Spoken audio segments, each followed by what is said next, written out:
Hi, my name is Faith Johnson, and my topic is arguing a position. We're first going to talk about is how to select a topic. I would say make sure you choose something that interests you and that you're able to talk about. Express your writing, and also pick a topic that can be discussed everywhere and not in just certain places. That's a great way to actually be able to pick a topic. Slide number 2, what to do when you've been assigned a topic. Even though, like I just stated, try to find something that you're interested in. To be realistic, us in college, we'll have professors that will give us things that you were probably not interested in, but you as a writer are supposed to make sure that you never let the reader know that you're not interested in this topic. Never let your uninterest come across in your writing. So just make sure that you still find a way to connect to it so that you can have a good piece of writing. Okay. Slide number 3, keep an open mind. Always allow yourself to see other people's views on an issue, because you cannot be closed off to everyone and their thoughts. Be able to have a variety of them. This is very important. I feel like keep an open mind when it comes to the topics, your positions on certain things. Basically allowing yourself to see different aspects can make you overall like a well-rounded writer. Okay.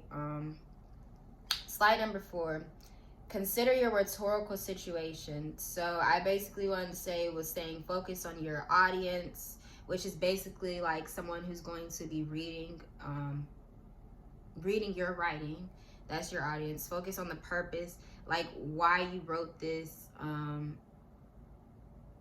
What does this writing mean to you? Your stance is basically like your position in the writing, basically saying like, oh, do you agree with this? Why don't you agree with this?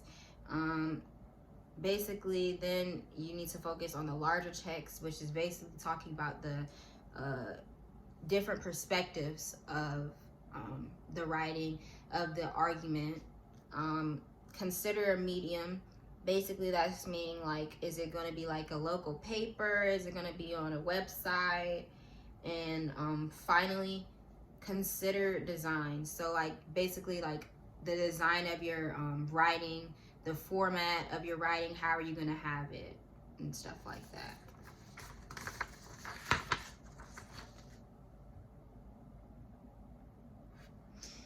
Okay, slide number 5 is research your topic. Start off with things you know about the topic and the things that you don't know. Brainstorm and generate ideas to help you conduct your research. Make sure your sources are credible. So I'm gonna also talk a little bit more about like researching your topic. Don't just be like, okay, say if I don't know something about something, I'm just gonna type up in the internet and the first thing that comes up is, oh, that's what's going to be my credible source for why my opinion or stance is on something. Because you can't just pick the first article. What's the first article saying that makes it so credible that can back up my opinion on why I chose to support or not support this argument. So basically, when you research your topic, make sure that it's credible. Make sure that you fully can support your topic with the research that you have conducted. Okay, now we're going to go to slide number 6. Formulate an explicit position.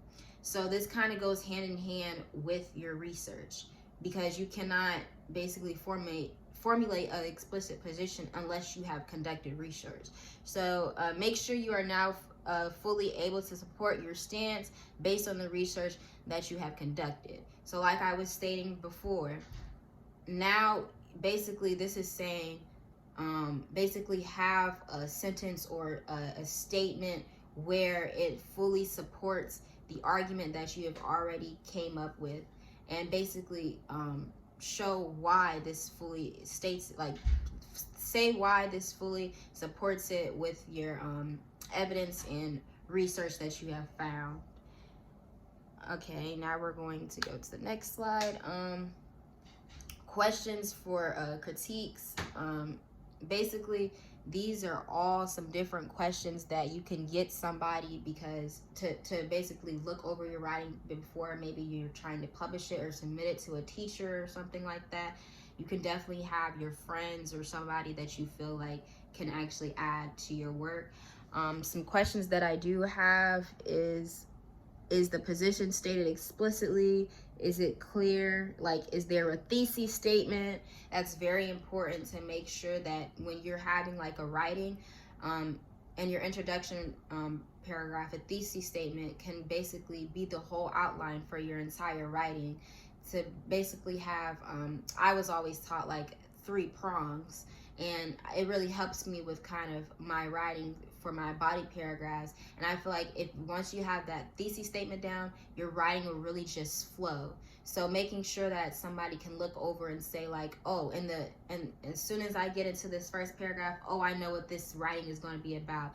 Basically have it explicitly stated, like it says right there. It says, is it clear why the topics matter? How effective is the opening? Is there sufficient background info? How trustworthy are the sources?